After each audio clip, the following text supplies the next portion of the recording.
Salve pessoal, tudo bem? Ralph Peter com vocês novamente, programa Livros em Revista, que vai ao ar toda segunda-feira, às 19 horas pela nossa BCC Television. Sempre sob os auspícios desse pessoal da técnica maravilhosa, Verão, Luciana, Betânia, o Patrão, dá tudo por aí.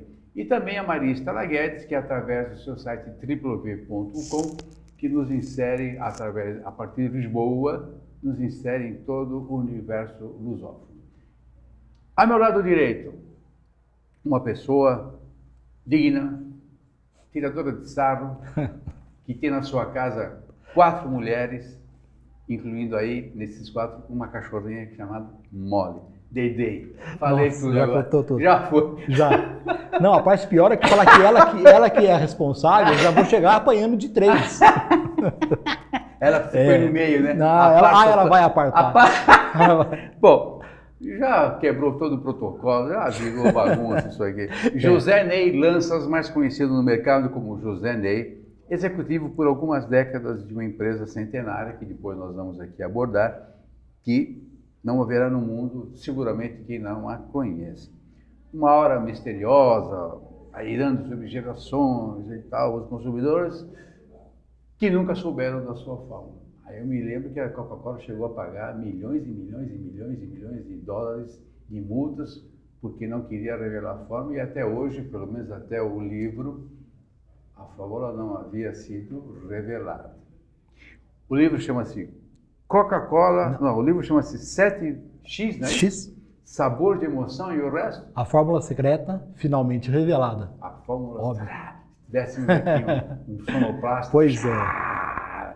Meu, o que te levou a escrever essa obra, afinal? Muito obrigado por ter vindo. Isso é meramente protocolar, estava tirando um sarro aqui até agora. Mas, afinal, o que te levou? Bom, eu já escrevi, a história é um pouco mais complicada do que essa simples resposta poderia ser. Mas eu sou engenheiro mecânico. Então, um cara que é versado na área de exatas, geralmente segue a área de exatas e detesta a parte Sim, não escreve de humanas, não escreve a não ser número, né? Mas eu não, eu sempre gostei de escrever, eu sempre gostei de criar as coisas diferentes, e eu já tenho outros livros que eu já publiquei lá atrás, em 2002. Você já tem livro editado? Tenho 3 livros editados. Tá brincando? O primeiro livro chama O Meu Primeiro Emprego, que era um livro para orientação de jovens em dúvida de que carreira escolher. Coach. Agora chama coach. Isso, chama coach hoje em dia. Hoje em dia tudo tem nome bonito, né? Mas na minha época chamava orientação de jovens mesmo. Perfeito. E eu escrevi esse livro muito pensando nos meus filhos mais velhos.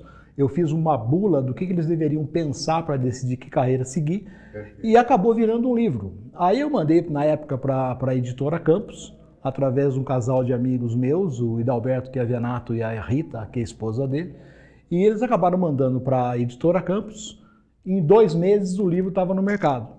Ou seja, é muito bom. Muito bom. Em 2 meses estava no mercado, a gente acabou vendendo desse livro 4 edições, né, para um autor ilustre e desconhecido, que eu continuo sendo, foi uma coisa fabulosa na época, né? E me rendeu todos os tipos de programas de televisão, revistas, jornais, e estava começando a internet. Eu participei de um chat anunciado pelo Pedro Bial, né? Só não foi mais orgulhoso do que ser apresentado pelo Ralph Peter, né? Mas aí aconteceu... É um tirador de sarro, aconteceu tudo isso com esses primeiros livros. Eu tenho gosto por contar a história. A minha vida, de uma forma meio assim, indireta e subjetiva, ela está sendo contada nas coisas que eu estou escrevendo. Eu vou lançar um sitcom agora, a gente está buscando patrocínio, ele chama Minha Adorável República, que é um sitcom baseado na minha vida de estudante universitário morando numa república. É um produto bem nacional, a gente está negociando com algumas redes de televisão nesse momento. Você vai buscando tudo, não? Não, eu não posso contar tudo, inclusive um dos personagens sou eu mesmo. Só que esse personagem é o único que eu não escrevi para ele. Porque se eu escrever para ele, eu estou escrevendo alguma coisa baseada em fatos, provavelmente que eu possa ter vivido ou não. Então eu prefiro que o roteirista escreva livre. E na tua época não podia falar baseado, né? Não podia falar baseado, mas era uma época que podia falar muito mais coisas, que era muito mais gostoso no meu modo de ver. Só esclarecendo, baseado na época, na nossa época de faculdade e tal, a gente chamava de maconha. Quando você queria falar maconha, falava baseado. E a ditadura acabou com essa palavra. Você não podia falar baseado em lugar nenhum, que aludia à possibilidade de fazer menção e tal. Não, e a parte mais interessante que era as coisas, até o baseado, né, por mais do que se tratava, na minha república não tinha. Mas era assim... Começou a mentir. Né, começou a sessão de mentira agora.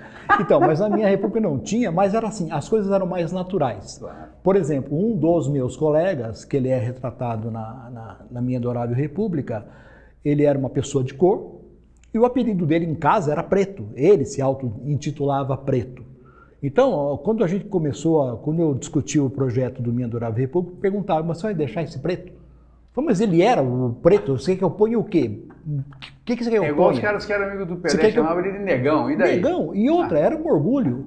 E a gente nunca viu o preto pela cor, a gente viu o preto. Por ele ser o preto, a índole não dele... Não era um demérito, né? Não, era só uma classificação. Era uma realidade, né? E era uma classificação como outra qualquer, assim, o careca... Assim como se fosse o loiro ou loiro. Loiro, tinha, nós tínhamos um que era o gatão. Por que era gatão? Ele tinha os olhos azuis, parecia um gato.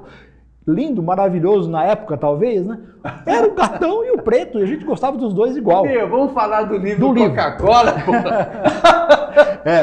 Senão tem que fazer outro programa, né? Que naturalmente já está convidado. Tá legal, muito obrigado. Isso é ao ar, eu sei. Não é ao vivo, mas está convidado. Não, eu tô tranquilo. O que a gente vê então na Coca-Cola? Por que você se invocou a escrever isso aí? Então, e a história começou aí, né? Eu gosto de escrever, como a gente já perdeu um bloco quase inteiro do programa falando disso, mas eu escrevi alguns livros lá atrás, que eram mais de orientação de carreira, né? Esse que foi o meu primeiro emprego. Eu dei palestra no Brasil inteiro sobre esse livro, foi muito bacana. E esse livro, o 7X Sabor de Emoção, eu comecei a escrever em 2005. Veio a ideia de escrever um livro. Eu entrei na Coca-Cola muito jovem, eu estou já falando que é, né, o caso. Eu entrei na Coca-Cola como estagiário. A Coca-Cola veio na minha vida antes de eu casar e antes de eu ter filhos, né? Então a Coca-Cola ela é precoce na minha história, né? Faz parte literalmente da tua vida. Exatamente. Eu entrei como estagiário e eu fiquei um pouco mais de 20 anos lá e acabei passando por praticamente todos os cargos operacionais e administrativos e estratégicos dentro da empresa.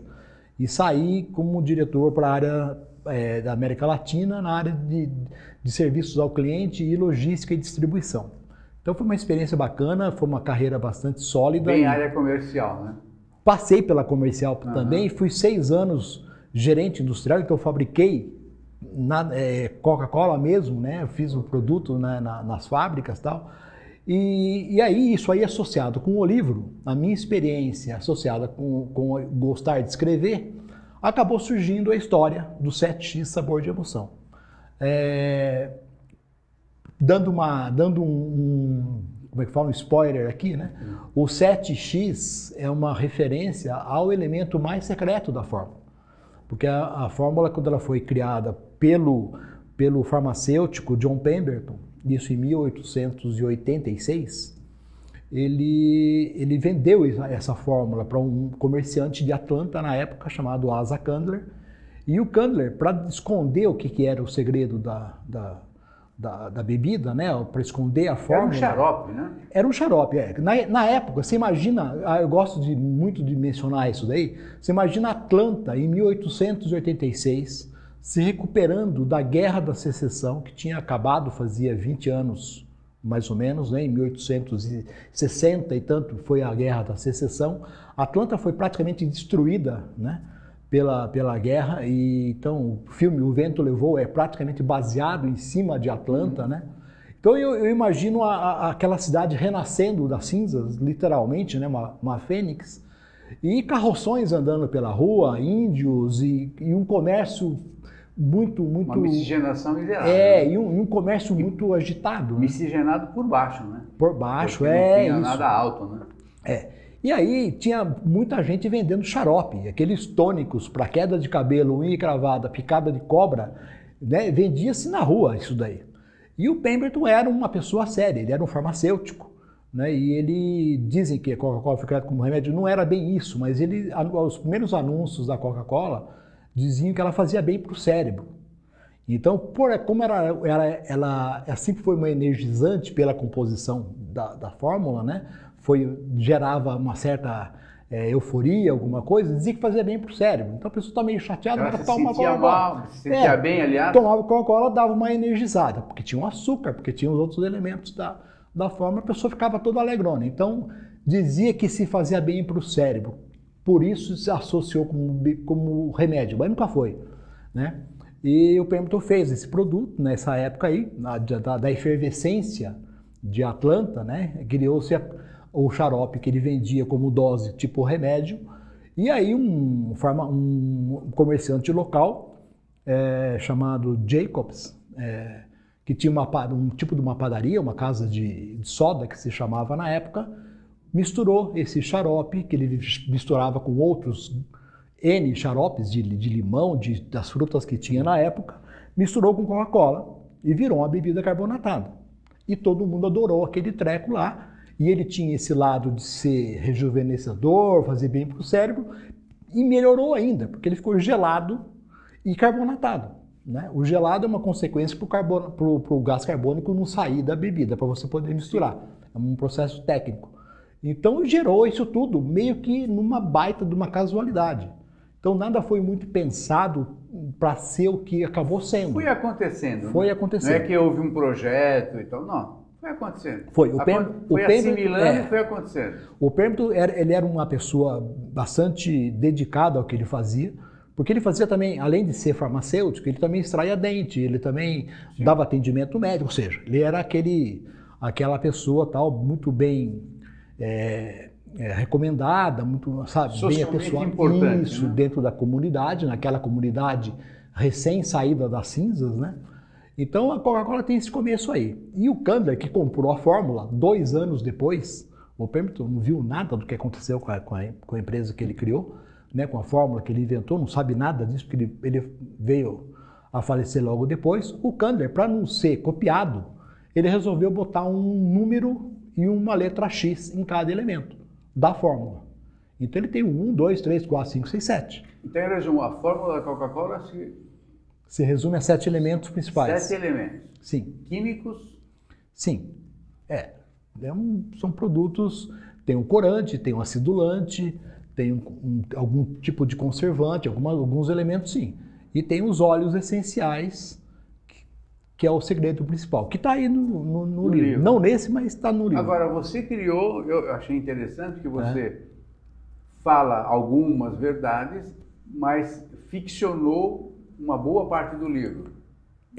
O mais gostoso da história é que, pelo meu conhecimento técnico e histórico de ter passado tanto tempo dentro do negócio, né, eu vivi praticamente todo o negócio, é lógico que estou contando a história do Pemberton para vocês, está no livro. Né? Eu tomei, acho que é João Baldo Martins que fala que a diferença entre a ficção e a realidade é que a ficção tem que justificar o porquê no final. E a realidade nem sempre busca justificativa, né? Ela vai acontecendo. Não, porque você fala assim, não, mataram fulano e no final você não só descobre quem é. Faz um livro ou uma novela ou um filme que no final você não mostra quem matou. Pronto, ó, que porcaria que fizeram. Né? Então, na história, na ficção, você acaba justificando as coisas. Mas no livro eu misturei todo esse elemento aí. Tem a história do Pemberton, tem a história do Candler, meio que misturado para dar razão ao final da história. E aquele sequestro lá é verdadeiro? Bom, você já começou agora... Não, você tem 1 minuto só para responder. Não, agora você começou a fazer perguntas difíceis para eu responder. Tem uma outra que eu quero te fazer. Não, mas essa... Porque você me fez perder a madrugada lendo o teu livro, entendeu? Aquela porcaria de livro, né? Não, pessoal, o livro é realmente muito excitante, muito intrigante. Prende o leitor do início ao fim. O início é meio assim... Mais da página 25, 30, são 300 páginas, não? São 430 páginas. É porque você me mandou em PDF, então diminui. Mas olha, eu acho então, a partir acho que da 50ª página, você não consegue mais parar de ler. E vai, que vai. Te faço uma pergunta mais ainda intrigante. Sei. O Tom é você, não? Não, deixa eu responder mas essa. Você tem meio minuto só agora. Tá, mas eu vou responder essa usando a outra pergunta. Tá bom.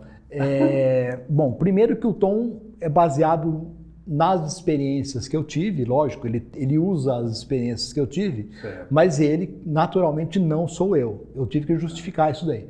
Um primo, um parente meu, tinha ancorado um barco, não sei aonde, ele estava em Nova York, e ele me mandou uma mensagem dizendo o seguinte, inclusive nessa brincadeira, ele me chama de nega, né? Ele falou assim, nega, tô com muita raiva de você, porque a família inteira tá brigando comigo, que eu tô aqui em Nova York, eu não consigo sair do barco lendo o seu livro, não consigo parar de ler essa desgraça aqui. Eu achei muito engraçado, quer dizer, ele estava me criticando e elogiando ao mesmo tempo. Lógico. Então, mas o Tom não sou eu. Ele tem um conhecimento, provavelmente, técnico e histórico, porque eu gosto muito de ler também, né? Uhum. Então, além de ter vivido essa experiência dentro do negócio da Coca-Cola por mais de 20 anos, eu li muito sobre a Coca-Cola, eu treinei muito sobre a Coca-Cola. Eu acho que, bom, primeiro que é uma marca, acho que é a mais valiosa do mundo. Se não hoje ela pede para as marcas ela pede mais para a Amazon, essas coisas, mas ela ficou décadas com uma marca mais valiosa. E agora para encerrar. Sim. Para encerrar, a Luciana já está... Pô, eu estava preocupado sabendo que... Né, que cortando meu pescoço lá. A fórmula é... Você fala mesmo? Fala a fórmula. Então... Tem a fórmula. Não vamos falar aqui a Não, fórmula aqui. mas eu não ia mesmo. Quem quiser saber da fórmula da Coca-Cola, e eu não sei se ele está mentindo ou não, porque eu não li a fórmula. Falei, não cheguei no final. Mas ele garante que a fórmula está lá, não é isso? A fórmula está lá, tem todas as justificativas ali. Meu caro, próximo livro, você por gentileza venha lançá-lo conosco, porque você é uma figura muito Esse está lançando, tá? Está chegando no mercado agora. Esse aqui? O 7X, sim. Eu não sei quando esse programa vai ao ar, é bem provável que ele já tenha sido lançado. Então, nas melhores livrarias do ramo... Tá, pode entrar na Amazon, na Ed Frost também, @gmail. Mas e a editora qual é? Editora Frost. Frost. 7X. Sabor de emoção. Sabor de emoção. A fórmula secreta finalmente revelada. Certo. Olha, se não... Olha só, eu tô pondo a mão no fogo por tua causa aqui. Estamos nós dois. Obrigado por ter vindo. Eu que agradeço a oportunidade. Voltando ao próximo livro, que eu espero seja breve, por gentileza. Tá pronto já. Tá? Obrigado. A casa é tua. Muito obrigado. Eu vou te dar um crachá aqui bonitinho. Pode pôr, pode deixar aí. Pessoal, conversamos com esse ilustre senhor José Ney, que trouxe ao mundo aquele livro com um nome todo grande aí. E olha, muito obrigado pela companhia, pela audiência, pela convivência. Até a próxima semana. Tchau, tchau. Felicidades.